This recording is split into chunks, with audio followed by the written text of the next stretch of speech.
Straight away. Good morning, Maria. Good Good morning, morning. Alyssia. Sorry. Hi. Morning. So, how are you doing today? And we just want to go straight into the topic dopamine fasting, right? I heard it's a method which basically is a cognitive behavioral therapy, which makes us, use less dominated by the unhealthy stimuli. Does this term actually exist in the study of psychology? Okay, so that's an interesting start because the term dopamine fasting doesn't actually exist in the psychology field.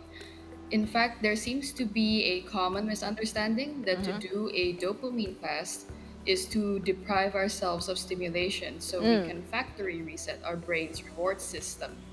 But doing this type of fasting is similar to pulling all nighters for like 3 days in a row and then crashing into a really deep sleep. Like, sure, it can feel satisfying, but it's in no way healthy. I think that's really important to highlight first, even though you mentioned the much more preferred and actually balanced version of dopamine fasting, which is detoxing, or living in moderation, because there actually has been people who stopped eating, exercising, socializing, and the likes in the name of quote unquote dopamine fasting. Self imposed isolation isn't what this is intended for. So it's not literally about lowering our dopamine levels because we can't fully control a chemical that naturally occurs in the brain. Okay. Dopamine fasting is really just a fancy name to catch everyone's attention. And like you said, again, living in moderation or taking a break, those are terms that are more accurate psychologically. And some examples of this include detoxing from our devices, like you said, or just the general never-ending pressure of always being on. So when we put it this way, it's not a new trend. It's actually very common, and it's probably something that you're already doing on your own. Right. This just has a new name. Digital detox. I started doing this at nights by not bringing my phone into my room past a certain time, so it's not the first thing I look at when I wake up. But then I started working here, and then I had to use my alarm. So now we have devices that actually can be helpful. You can actually turn it off not to disturb you from certain hours to certain hours. But let's rewind a little bit then, because from what most people know, like myself or a lot of our viewers perhaps, will associate dopamine. It's actually known as the pleasure hormone, but I would say that it's a good thing, isn't it? Like, don't people want to feel good? So in regards to kind of reducing your exposure to release this dopamine, why does dopamine need to be controlled to begin with? Okay, so dopamine, I think to define it first, like you said, it's a pleasure hormone, because it triggers, one of its functions is to trigger feelings of pleasure and happiness. But it's really not that simple because if we were to stretch it out even further, dopamine is involved in our body systems for reward, motivation, learning as well. So it serves to shape our memory, our expectations, emotions, and reactions. So, for example, right, if we're approaching certain fast food chains and we start smelling that wonderful scent coming from their kitchens, our brain is picking up clues that it's going to be receiving a reward. So that's when the first zap of dopamine comes. And then when we finally buy the food and have it in our hands, and then we get that first bite, another zap of dopamine comes as we receive the reward itself. So that's how dopamine motivates us to repeat certain actions in anticipation of a reward. Okay. But when it comes to dopamine fasting as a term itself, it comes from addictions therapy. Ah, okay. And with addictions, it bombards us with massive surges of dopamine, not just the regular, function. And so over time, it causes our brain to change as we build tolerance towards the things that we're addicted to. This is why we need increasingly larger amounts of the reward to achieve that same dopamine surge. So from this, we can see how regular digital detox can help to break the cycle and prevent us from getting to that point of addiction. So that's why it can be important. So there's actually two parts to this, if I'm understanding correctly. One is you're not necessarily addicted to the dopamine itself that is actually bad for you, but it's actually the behavior that it's causing. It's causing you to repeat certain behaviors more, not just more often, but in larger quantities as well. And in building up a tolerance, then you're going to be kind of numb to it, so you're going to need more and more to it to begin with. That brings me to one of the things that you mentioned right earlier in your very first statement. That is, if I'm not mistaken, rewiring the brain to get it back to its, to get it, rewiring the system. That's what dopamine fasting is for. So, in addictive therapy, as you mentioned before, and there are so many things that we can be addicted to, or somewhat, at that spectrum, earlier center of that spectrum, of social media, notifications, right?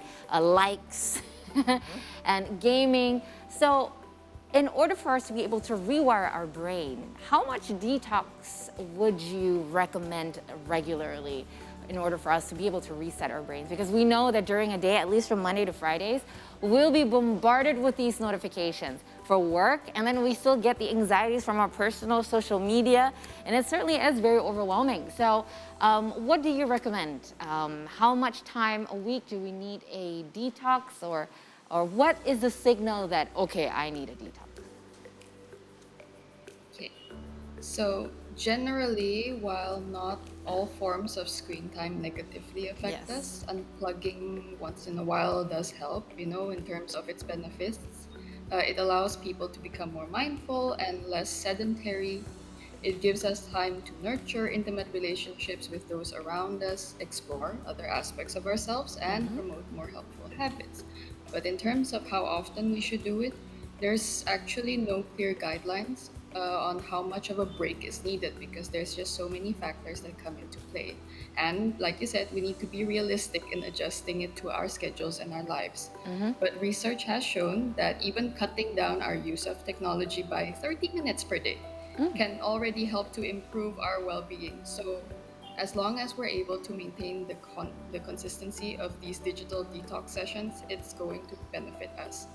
In terms of, you mentioned phone notifications, and just software. It's already designed to be addictive for us. So when we have constant access to our phones, it can really disrupt our attention, our performance, at work or at school, and just generally our mental health, because it ties into sleep quality, work-life balance, and the likes. So some signs that can tell you that it's time to cut back is if being on or away from technology makes you feel stressed or anxious, and it's taking quality time away from your loved ones. Yeah. So the key thing we have to keep in mind all the time when we are using our gadgets is, to think about why. Is it out of necessity, such as to do research for our schoolwork or checking on updates from our team during work hours? Or is it for recreational purposes, or as a way of escaping uncomfortable feelings? Right. When we're able to honestly answer those questions, it's easier to distinguish between when it's helpful and necessary and when it's not. Yeah, you bring up a good point, which I want to touch on in a second here in regards to balance between work and home. I read the story. There was a YouTube conference that took place. All these YouTube content providers got attended. And it was funny because there was an observation made on one of the attendees. There was a YouTube content creator. But throughout the entire conference, this person could not go more than 2 minutes, somebody counted, because then she would start to feel all anxious. Even though there was a speaker talking or something was going on, she would look really anxious until she picked up her phone again and just checked. And I think basically it was just to check a notification or something in the timeline and put it down. And it'd be about a minute, and about less than 2 minutes to go, then this person would start shifting again. And yeah, just like that's the sort of addiction that I'm trying to avoid. And you can relate with this, having little ones in the house that have access to gadgets. We tried to decide. I decided at one point we should limit her screen time. But to how much? I didn't know. So I just made up a rule. I just said, well, on school days, you can use it for an hour per day. And that's after you finish school or your homework. On weekends, you can use it for an hour in the morning, an hour at night. Now, is that too much? Is that too little? I have no idea. But what I can tell you is her behavior is improved immensely since we started putting in those limits because it forces them to do things outside. Now, one of the ways that I've had to implement this is reduce my own usage of the phone in the house. So I detox myself at least once a day. So when I come home from work, first thing I do is leave my phone upstairs and then I hang out downstairs. And I'm hanging out with the kids and I don't even have an excuse to check my phone. But the downside with that is I had a friend come over yesterday and say, you know, you never reply to your messages. It's basically like a half a day I'll go without replying my messages. Yeah. I say all that to say, as an adult who we do need to keep in touch with the outside world, what is some of the negative impacts on being able to, like, trying to detox ourselves from the phone, and how should we balance the work time for using the phone? And once we start using it for work, you're obviously going to open other things as well. Like, how do we balance all of this out, Alyssia? Okay. So I think, like, first of all, what you already did with your children, that's like the best already, because that shows what we call intentional practice. When we're looking to draw boundaries, right, between when we can use our phone, waiting around until enough motivation comes for us to go out, to put our phone down, it's not going to change anything. So we have to intentionally go out of our way to have a discussion with those around us and set those boundaries and create these new habits. So it's not going to be easy, but remember, building boundaries with technology, like you said, allows us to reconnect with people and experiences that actually matter and will help us grow.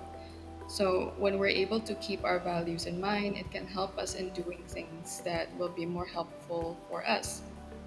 So, like you already did, we should schedule digital detox sessions as part of our routine and prepare fun outdoor activities to engage in during these times. This way, the detox sessions wouldn't feel too much like a sacrifice, and it's easier to fight off the need for dopamine when it sets in. We could also even invite other people to participate if we know that we work better under peer pressure. So we can make our friends and family aware of our new commitment, then use that to leave the house, to hang out with them and go on a walk together and the likes. Yeah. Because I think I mentioned it earlier, really, being dependent on our phones can really affect the quality of our relationships with others. And really, we start to have a relationship with our own gadgets, and that's something we don't want. Yeah, I wish more people would understand when I use the excuse, no, I wasn't by my phone for like half a day. Some people can't fathom that. Like, what? What happened? Did you lose it? Like, no, I purposely left it out of the way. So. But for me, it's like even if I leave it for half a day and I'm not next to my phone, the danger is when you have an Apple Watch, right, or a watch that gets the notifications. You gotta be far enough away. Yes, but the beauty about that is, okay, I'm aware of the notifications, but I'll do it Actually, later. that's great. And then I never get to do it. So I'm sorry to the people who I never reply. I do reply in my mind. I just do not do it with my fingers. But you just mentioned, a lot of ways and the relationship with boundaries. I think that is so great. But what is another way you could say in regards to when it comes to our well-being, right? Other things that we could do or to remind us, because I know self-control is very difficult. Paul is really good at that self-control thing where he can just leave the phone upstairs and just go down and hang out with the kids. But for some who is just beginning the journey to be able to set these little boundaries, what is the easiest way to start? Is it really starting from like 30 minutes a day, no phone, leaving it somewhere, or do you have other things you can recommend us? Okay. So with all changes, I think it starts with being mindful about what our limits are, and that again requires us to be really honest with ourselves, like how much phone use am I doing right now? How often am I on my gadgets? And what does it say about how much I depend on it? So if you are very, very dependent on your phones, or that it's necessary in many parts of your life, and you know that maybe based on experiment, that you can't go like that YouTube content creator, that they can't go 2 minutes without even checking on their phone, to suddenly set 1 hour of detox sessions might be a little too much, and Right. that just sets us up for failure. So we then have to scale back down and just start with these smaller goals, uh, such as maybe, like you said, 30 minutes, 10 minutes, even if you want to start off with that, and really commit to that by removing our distractions, prepare the activities that can help occupy our time so that we're not so focused on the anxiety, like, oh my God, am I missing something, while I'm away on my, from my phone. So having all these things in a plan can really help us stay motivated at the very beginning, uh, to committing to these digital detox sessions. Yeah, I totally agree. I mean, it's just, we know the steps to take. We just have to want to take them. And you don't have to take the big steps all at once. You It just takes start. consistency and real self-control, and Yes. it's great to be able to start slow, if you can say, because sometimes too much is too soon. You mentioned it in the very beginning, you'd relapse, and then it'll be disastrous for you too. So Yeah. slowly. Alyssia, thank you so much for this conversation, Alyssia. and thank you for reminding us that it is important to take some time off of the things that bother us. Yes.